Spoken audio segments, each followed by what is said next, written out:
అందరూ బాగున్నారా? వాక్కాయలతో పప్పు తయారు చేద్దాం.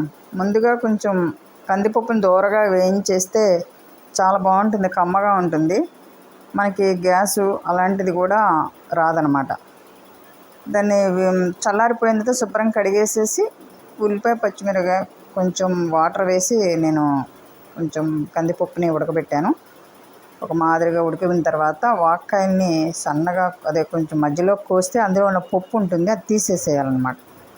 తీసేసిన తర్వాత కొంచెం కారం పసుపు వేసి, ఎలాగో ఆల్రెడీ ఉడికిపోయింది కదా, ఎక్కువ వాటర్ వేయకల్లా.